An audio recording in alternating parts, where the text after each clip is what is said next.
Good evening, everyone. I'm Kat from the Littlestown Library of the Adams County Library System, and welcome to tonight's reading of Dracula by Bram Stoker. Tonight we are reading the first part of Chapter 6. Mina Murray's Journal. 24th July, Whitby. Lucy met me at the station, looking sweeter and lovelier than ever, and we drove up to the house at the Crescent in which they have rooms. This is a lovely place. The little river, the Esk, runs through a deep valley, which broadens out as it comes near the harbor. A great viaduct runs across, with high piers, through which the view seems somehow further away than it really is. The valley is beautifully green, and it is so steep that when you are on the high land on either side, you look right across it, unless you are near enough to see down. The houses of the old town, the side away from us, are all red-roofed, and seem piled up on one over the other anyhow, like the pictures we see of Nuremberg. Right now over the town is the ruin of Whitby Abbey, which was sacked by the Danes, and which is the scene of part of Marmion, where the girl was built up in the wall. It is a most noble ruin, of immense size, and full of beautiful and romantic bits. There is a legend that a white lady is seen in one of the windows.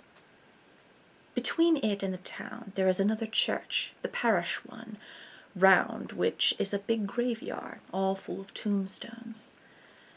This is, to my mind, the nicest spot in Whitby, for it lies right over the town and has a full view of the harbor and all up the bay to where the headland called Kettleness stretches out into the sea. It descends so steeply over the harbor that part of the bank has fallen away and some of the graves have been destroyed. In one place, part of the stonework of the graves stretches out over the sandy pathway far below. There are walks, with seats beside them, through the churchyard, and people go and sit there all day long looking at the beautiful view and enjoying the breeze. I shall come and sit here very often myself and work. Indeed, I am writing now, with my book on my knee, and listening to the talk of 3 old men who are sitting beside me. They seem to do nothing all day but sit up here and talk.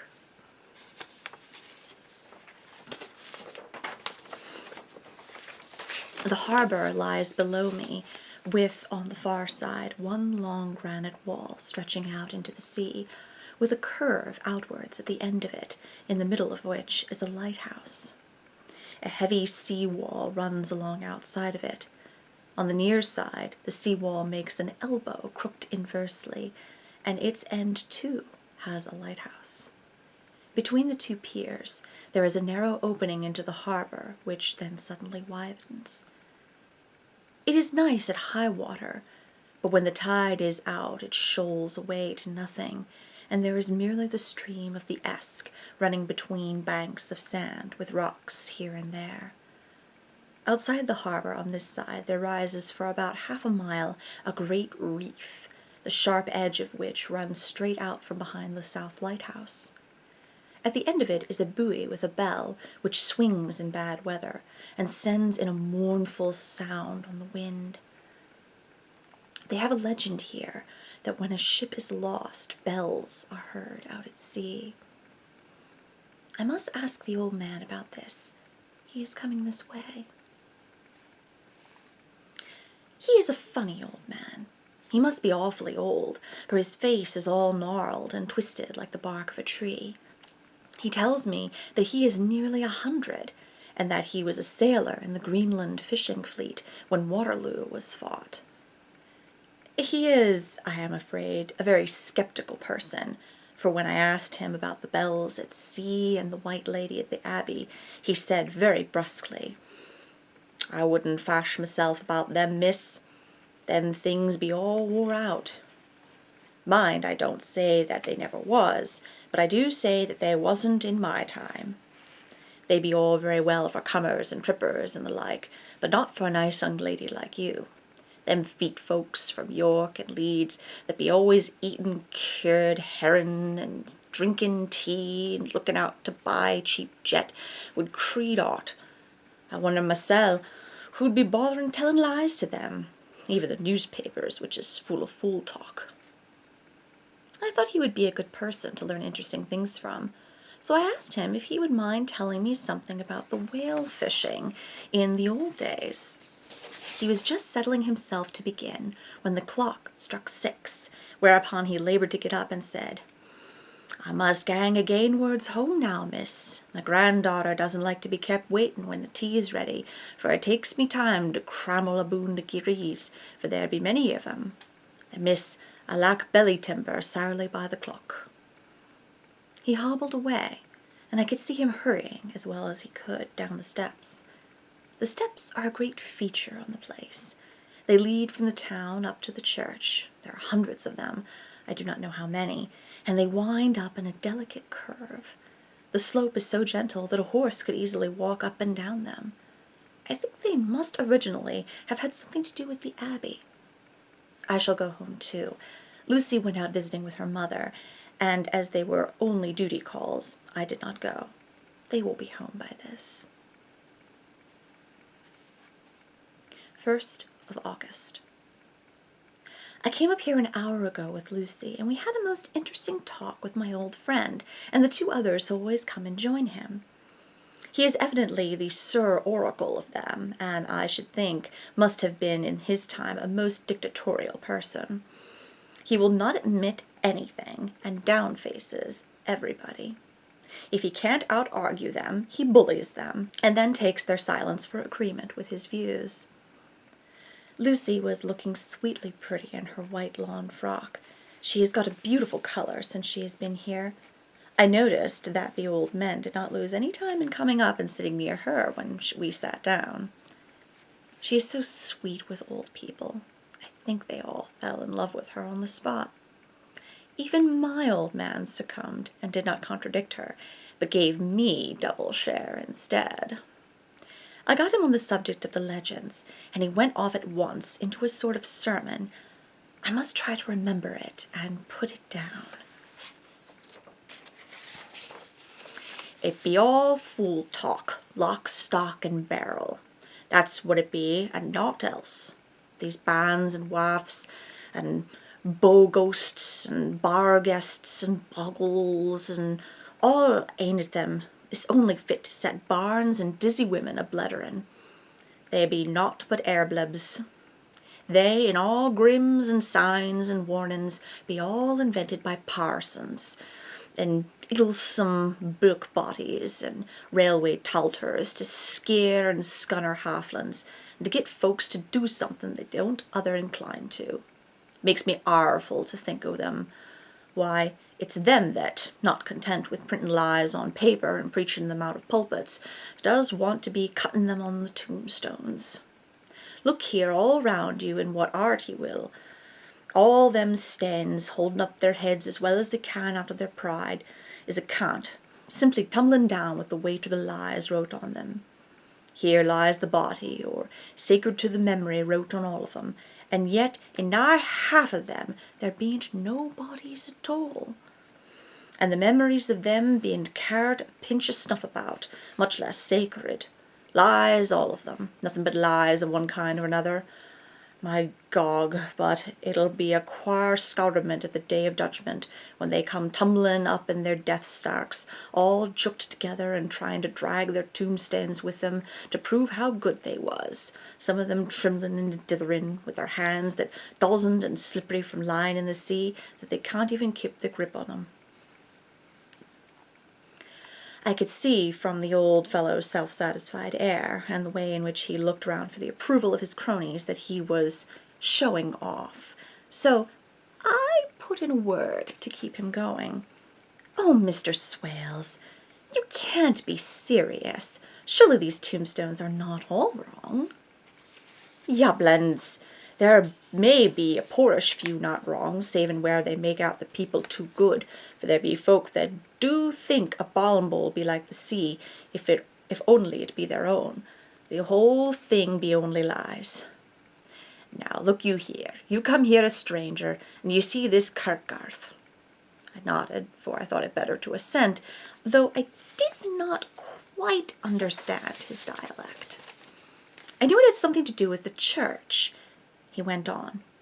And you consent that all these stands be about folk that be happy here, snug and snud? I assented again. Then that be just where the lie comes in. Why, there be scores of these lay beds that be toom as old Dunn's backbox on Friday night. He nudged one of his companions, and they all laughed. And my gog, how could they be otherwise? Look at that one, the after us about the Byrebank. Read it. I went over and read, Edward Spenslach, Master Mariner, murdered by pirates off the coast of Andres, April 1853, 8:30. When I came back, Mr. Swales went on. Who brought him home, I wonder, to hap him here? Murdered off the coast of Andres, and you consated his body lay under? Why, I could name ye a dozen whose bones lie in the Greenland seas above, he pointed northwards, or where the currents may have drifted them. There be the stains all round ye. Ye can, with your young eyes, read the small print of the lies from here. This Braithwaite Lowry, I knew his father, lost in the Lively off Greenland in 20, or Andrew Woodhouse, drowned in the same seas in 1777, or John Paxton, drowned off Cape Farewell a year later, or old John Rowlings, whose grandfather sailed with me, drowned in the Gulf of Finland in 50. Do ye think that all these men will have to make a rush to Whitby when the trumpet sounds? I have me another ums about it. I tell ye that when they got here, they be jumbling and jostling one another that way, that it 'ud be like a fight up on the ice in the old days. We'd be at one another from daylight to dark, and trying to tie up our cuts by the light of the aurora borealis. This was evidently a local pleasantry, for the old man cackled over it, and his cronies joined in with gusto. But, I said, surely you are not quite correct, for you start on the assumption that all the poor people, or their spirits, will have to take their tombstones with them on the day of judgment. Do you think that will really be necessary? Well, what else be they tombstones for? Answer me that, miss. To please their relatives, I suppose. To please their relatives, you suppose. This, he said with intense scorn. How will it pleasure their relatives to know that lies is wrote over them, and that everybody in the place knows that they be lies? He pointed to a stone at our feet, which had been laid down as a slab, on which the seat was rested, close to the edge of the cliff. Read the lines on that thruffstone, he said. The letters were upside down to me from where I sat, but Lucy was more opposite them, so she leant over and read, Sacred to the memory of George Cannon, who died in the hope of a glorious resurrection on July 29th, 1873, falling from the rocks at Kettleness. This tomb was erected by his sorrowing mother to her dearly beloved son. He was the only son of his mother, and she was a widow? Really, Mr. Swales, I don't see anything very funny in that. She spoke her comment very gravely and somewhat severely. You don't see aught funny, ha ha, but that's because ye don't go the sorrowing mother was a hell-cat that hated him, because he was a crooked, a regular lamenter he was, and he hated her so that he committed suicide in order that she mightn't get an insurance she put on his life.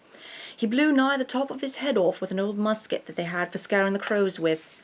'Twarn't for crows then, for it brought the clegs and dops to him. That's why he fell off the rocks. And as to hopes of a glorious resurrection, I've often heard him say mysel that he hoped he'd go to hell, for his mother was so pious that she'd be sure to go to heaven, and he didn't want to addle where she was. Now, isn't that stone, at any rate, he hammered it with his stick as he spoke, a pack of lies? And won't it make Gabriel cackle when Geordie comes panting up the grease with the tombstone balanced on his hump and asks it to be took as evidence? I did not know what to say, but Lucy turned the conversation as she said, rising up, Oh, why did you tell us of this? It is my favourite seat, and I cannot leave it, and now I find I must go on sitting over the grave of suicide. That won't harm ye, my pretty. and it may make poor Georgie gladsome to have so trim a lass sitting on his lap. That won't hurt ye. Why, I've sat here off and on for nigh 20 years past. It hasn't done me no harm. Don't ye fash about them as lies under ye, or that doesn't lie there either. It'll be time for ye to be getting scart when ye see tombstones all run away with, and the place as bare as a stubble field. There's the clock, and I must be going. My service to ye, ladies. And off he hobbled.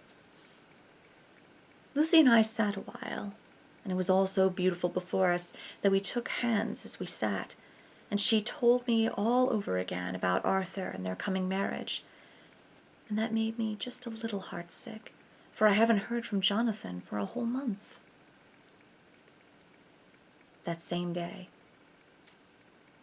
I came up here alone, for I'm very sad. There was no letter from me. I hope there cannot be anything the matter with Jonathan. The clock has just struck 9. I see the lights scattered all over the town, sometimes in rows where the streets are, and sometimes singly. They run right up the Esk and die away in the curve of the valley. To my left the view is cut off by a black line of roof of the old house next to the abbey. The sheep and lambs are bleating in the fields away from me, and there is a clatter of donkeys' hoofs up the paved road below. The band on the pier is playing a harsh waltz in good time, and further along the quay there is a Salvation Army meeting in a back street. Neither of the bands hears the other, but up here I hear and see them both. I wonder where Jonathan is, and if he is thinking of me. I wish he were here.